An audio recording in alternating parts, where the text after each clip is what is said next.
What's going on, you guys? Welcome back to D+Pad Life, and today I want to discuss Resident Evil 6. This is part 14 of our Resident Evil discussion series. So if you're a Resident Evil fan or you just enjoy hearing another fan talk about what he loves about the series and just kind of gush about it, be sure you subscribe to the channel. So far, we have discussed Resident Evil 1 through 3, both the originals and their remakes, Code Veronica and Zero, Revelations 1 and 2, as well as Resident Evil 4, the original and the remake, and Resident Evil 5. And now we have finally arrived at one of the absolute most controversial entries in the series, Resident Evil 6. I mean, is it really controversial anymore? I think the consensus on this one is most people really dislike it, quite strongly, in fact. I know when this was coming out, there was a lot of hype around it. I believe it is the best-selling Resident Evil game of all time. It's either 5 or this one. That might have changed with some of the more recent entries, but I don't think it has. I think this might be the best-selling one. I could be wrong on that statistic. It's been a while since I've been reminded of that fact. But in any case, when this game was coming out, the hype packages for it were real, man. It seemed to have a bit more of a horror-focused intention. At least that's what they led us to believe with the Leon scenes that they shared. Leon fighting zombies alongside this new character, Helena, and or Helena or whatever. And yeah, it was like, wow, return to form, let's freaking go. It was pretty exciting. And then as we got closer to release, you really began to see there's a lot more going on here than what we thought there was. And I know for me, when I originally got my hands on this game, it was quite a shock. It was quite a shock. But what I will say is this. So in this series, we do discuss my first time with the game, how I originally experienced it, what that was like going in, as well as my likes and general dislikes. This is a spoiler-free discussion video. Maybe one day I'll do a more thorough dive into these games. But for now, this is what we're up to. So yeah, Resident Evil 6, my initial exposure was through a PlayStation Network demo. I got to play through a bit of the Leon campaign in the college campus, taking on some zombies, getting to kind of experience what this new gameplay style was going to be like. This really was the evolution of what Resident Evil 4 started. I think it was kind of fascinating. People seem to want a bit more of an injection or combination of what the original games did with what 4 has established. And I think when we got 5, while many people enjoyed the game, I think we all kind of walked away with the same taste of did we just play Resident Evil 4 again? It feels like we just played Resident Evil 4 again. And sure enough, you did. Resident Evil 5 really did feel like a kind of just like a reskin, almost like DLC for 4 in a way. I mean, it added some stuff for sure. The co-op was a big deal. But ultimately, it just kind of felt like more of the same. So it was like, well, where do we go from here? And I think that Resident Evil 6 took what they had, the foundation that they had laid there, and they definitely expanded on it. I think that they certainly built on top of that and took the series to the next level in regards to that style of a game. Now, as a longtime Resident Evil fan, and if you've been keeping up with the series, you've likely got an idea of what I really thought about this one when it came out. And that was that I really thought it was bogus. I thought it was too Hollywood, too over the top. It felt like Michael Bay directed Resident Evil. That's really what it felt like. A lot of explosions, a lot of near-death sequences with style and flair and witty quips and things like that. Typical 90s action movie style of approach to the direction here. And on one hand, that can be really enjoyable and cheesy, good fun. And the gameplay, too, can be a real blast, especially once you kind of get used to the control scheme and a lot of the new mechanics they introduced to this one. But for Resident Evil, because don't forget, we're playing a Resident Evil game, boy, howdy, had the series really lost itself, man. It was really far beyond where it had started. And so you could argue that it was kind of always naturally progressing in this direction. I mean, if you think about Resident Evil 1, you start there and you progress to Resident Evil 2. What sort of action did Resident Evil 2 add? Well, they introduced Lickers way earlier in the game. Lickers got introduced almost right off the bat. Unlike Hunters in Resident Evil 1, it took a really long time to get to them. They introduced assault rifles in Resident Evil 2. So a lot of rapid fire shooting, and the ability to just like take enemies head on. I think that the ammo dumps in Resident Evil 2 were a little heavier. Weapon variety was a little heavier. You know, the reoccurring boss fight that was William Birkin and his evolution and how he increased in speed and ferocity. I mean, certainly you saw a similar level of progression in 1. It wasn't across one enemy, but then you also had Mr. X. So him just kind of bursting in out of nowhere and having a predator enemy.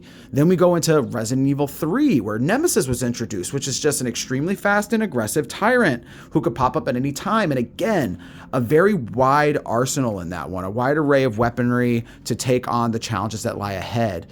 I think, though, where it really began to show, I certainly think Resident Evil 3 really began to show more action. You know, full control on stairs, dodging mechanics, 180 turns, the abilities for zombies to speed up at a moment's notice and start flying at you. But then you entered Code Veronica, where literally the introduction is Claire running from a helicopter, firing at her, doing an action starlet move of holding a gun up, dropping it, being able to catch it in air and shoot a tank behind a bunch of soldiers that are holding her up to make it explode in order to escape. Within the gameplay itself, there was a few action sequences with characters like Steve, and, you know, there was an enemy in that game that came along who really introduced supernatural elements to the series and like superpowers and things of that nature. And so I could keep going, but I think you kind of get my idea, because then we end up with 4, right? And obviously 4 really stepped it up in the action department. And then you got 5, which is, I mean, it's very bombastic, but none of that comes even, I mean, you could take all of those games' action, combine it into one, and you maybe get a fifth of what this game does. Maybe not even a fifth, maybe less.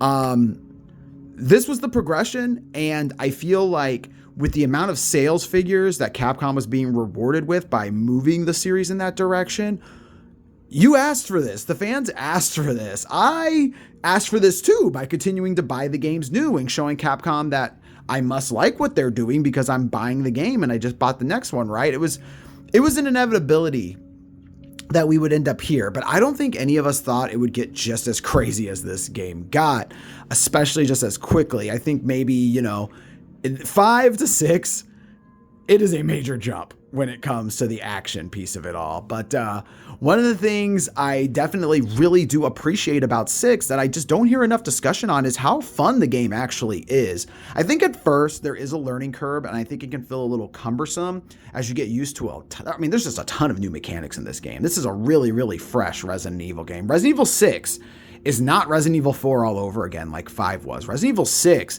is definitely its own thing. And one of the ways I've described it is I think Resident Evil 6 is one of maybe the best third-person shooters I've ever played in my life. Or I could say maybe third-person action games I've ever played in my whole life.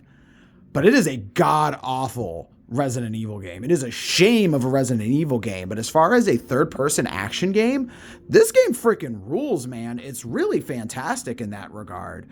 I think one of the core strengths of it too that is actually kind of detrimental to maybe the game as a whole for Resident Evil fans, because you just, well, I'll break it down in this order. You've got 4 campaigns in this game, 4, and none of them are short. They're all a good length. You've got Chris and Piers that work together. That's their own campaign. You've got Leon and Helena, which is its own campaign. You got Sherry Birkin, who's back in the series for the first time since Resident Evil 2. Super cool to see her.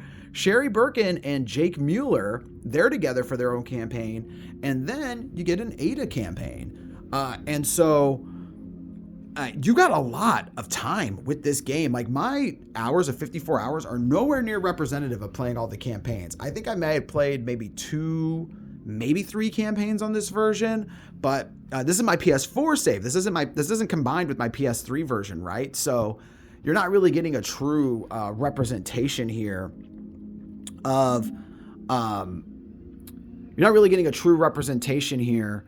of the amount of time I've sunk into this game. These campaigns are long, man. They're no joke. They take a lot of time. And, you know, I've already spoken a little bit about wide array of weaponry. You know, each character gets their own unique weapons. You fight a huge variety of enemies, and this really is the natural progression of enemies like the Plaga and the Ganados. These enemies have a special feature of, if you like blast off a limb Let me turn that down a little bit. If you like blast off a limb, say you shoot off one of their arms, that arm is now going to grow back and be their primary weapon. It's going to become a huge part of their character model and how they behave in the fight. If you blow off their legs, same thing. If you blow off their head, same thing. If you kill them by shooting them up in the torso, same thing. I think even left and right arms have variants. It was a really cool evolution of what they had built up to this point as far as the enemies go. However, one of the directions that I think was really hard for people to digest is just how many enemies use firearms. This really does become a third-person shooter. A lot of cover-based action in this one, which 5 introduced, 5 diddled with, a little bit. They kind of had a few sequences there where you really started to deal with it, but it was held for closer to the end of the game. It wasn't a mechanic that had been around really since the start of the game, and 4 had nothing like that other than just kind of tucking yourself behind a corner.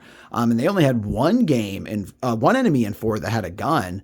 And then some enemies with crossbows, but 5 started introducing firearms, and 6 just said, yo, dog, this is the standard now. Get used to it. And certainly, I think like the knockdown mechanic and how long it could take your character to stand back up sometimes, as well as like how healing had been changed. I think those were tough pills to swallow for people, pun intended there. But if you were willing to just adapt and accept Resident Evil 6 for what it was, instead of like hating it for what it isn't, I think there was a lot of fun to be had here. Just the variety alone of characters you get to play as, because like I mentioned, each campaign has 2 characters to play as. You get to pick which character you want to be. Each character has their own arsenal of weapons. This isn't like the other Resident Evil games where you like go to an inventory and you can swap weapons back and forth. No, you've got those weapons and those are what you use. Not to mention like the huge advancement into melee combat. Each character has its own version of melee combat, whether that be like a stun rod, a knife, or even their bare hands. And then pretty much every enemy has some sort of a barehanded focus, like crowd control attack. Maybe that's not the right word, but kind of a stun. Like you can activate Leon's kicks at any time. It's no longer reliant on, oh, I got him with the headshot. Now I can hit the X button and hit him with the spin kick. Nah, man, you tap that R1 button, you're going to hit him with a kick. And so I thought that was a really cool way to just kind of progress things. And when you think about it, a lot of the characters in this game have survived through a lot of BOW attacks, whether that, Leon and Chris have been through it at this point, especially Leon and Chris, but Sherry has obviously undergone a lot of training. She has the childhood experience she had, and she also has her own special unique factors about her. You think about Piers, who has been working with the BSA for a while and has been a partner of Chris. So he's obviously a skilled soldier himself. So this idea that these characters are more capable than they've ever been and are taking on some of the most vicious monsters that the series has ever seen, I think it works, in that regard. Now, am I looking for that in a Resident Evil game? Absolutely not. But I do think it works for the progression route that they were on and the story they looked to tell. There was another point I wanted to make there with the characters, but I'm having difficulty thinking of it at this time. What I will say, though, is that this is a game I think definitely worth revisiting. I think people, dropped it. I think people would do themselves a service to revisit this one and come into it with a bit more of an open mind. Now you know what to expect. It's not going to give you that traditional Resident Evil experience you're looking for. It's not even going to give you the Resident Evil 4 and 5 experience that you're looking for. It's giving you its own experience, and I just don't think it's a bad one. As far as it being like one of the best Resident Evil games of all time, absolutely not, but it is a lot of fun. It does have its place in history. I'm going to be pretty fascinated if they do a remake of this one, or if they're actually just going to retcon it and just do something completely fresh after the Resident Evil 5 remake. That could be really fascinating. I am unfamiliar with if 6 has really built a strong fan base or not. I know there's people who love this game. It had a strong online scene for a while. People were really playing it online, but I don't know how long it has actually sustained that fandom. That would be something interesting to note. Oh, I know what I wanted to talk about. It was that fact that I've hinted at it. I've talked about the over the topness, but that's just something you've really got to be mindful of. This game has raised the suspension of disbelief to such a height that it just doesn't work anymore. I've talked about what I like about the game. This is what I dislike. It has reached a point where, we started off in Resident Evil 1 with an evil pharmaceutical company up front, but in reality, behind the scenes, they're trying to create these like biological experiments and bioweapons that they can sell to terrorists worldwide and, create disruption or whatever it was their goal initially was.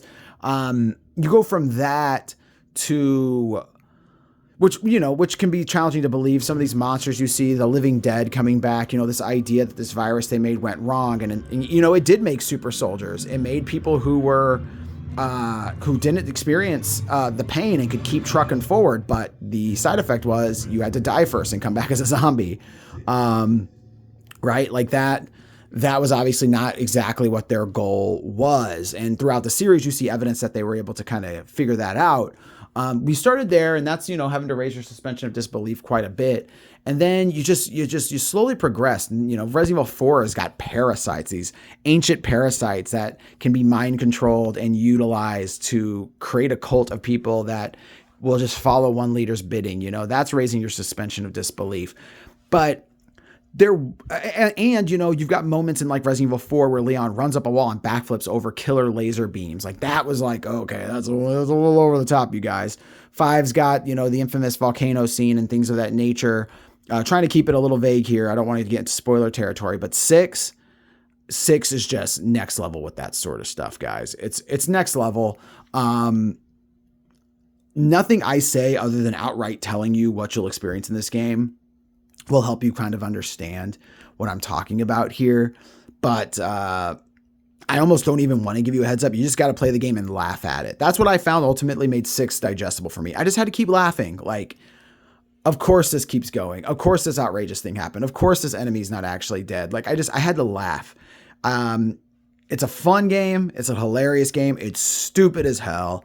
But I'd be lying to say that I don't like it. Matter of fact, I might even love it. But it's a game I want to revisit pretty soon here, hopefully maybe this year or next, to just kind of dip my toe back into it and see if it still stands the test of time and see really where it stands with me. But based off my memory of it, based off the time with it that I do have in my frame of reference, I ain't mad at it. I'm really not. So with all that being said, that wraps up Resident Evil 6. It was a long road to get here. This has been a 14-part video series just to get to Resident Evil 6. And we're not done yet, you guys. Not done one bit, because now we get to look at the Resident Evil that is a lot of people's favorite, the one that has been acclaimed as bringing the series back to life, revitalizing the horror. Did it do all that stuff? I'll be curious to see what you guys think, and I hope you're curious to hear what I think. But Resident Evil 7 is next.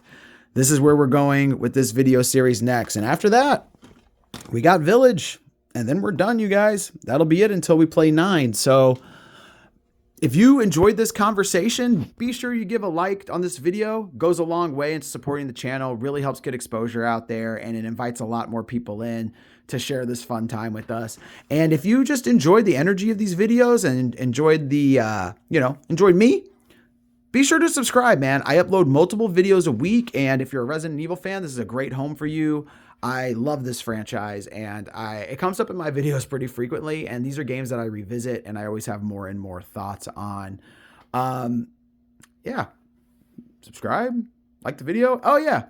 Comment down below. I want to hear your thoughts on Resident Evil 6. I know this is a huge, major hit or miss for so many people, and I'm really curious, where did it land for you? Was this one that you were able to sink your teeth into and appreciate, or is this one you had to spit it out as soon as it hit your lips? I'm super curious, because I know it's not for everybody. But with all that being said, man, that wraps up part 14 of the Resident Evil discussion series. I'll see you guys next time on D+Pad Life. Wishing you well. You guys take care. Doom.